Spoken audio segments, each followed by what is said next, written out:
How to enable or disable call alerts play tone when call connects on Samsung Galaxy S26 Ultra. Let's start the video. First of all, go to app library. Here click on phone app. After click on phone app, click on this three dot icon and click on settings. Now in call settings, scroll down and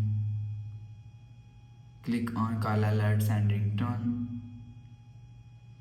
After click on call alerts and ringtone, you will see play tone when call contacts is here. Connects is here. If you want to disable play tone when call connects, so turn off this button.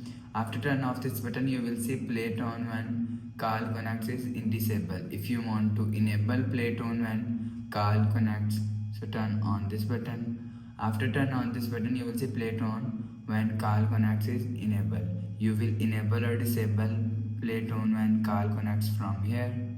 After the process, go back to home screen. So that's how you can enable or disable call alerts play tone when call connects on Samsung Galaxy S26 Ultra. If you like the video, please subscribe. Thanks for watching.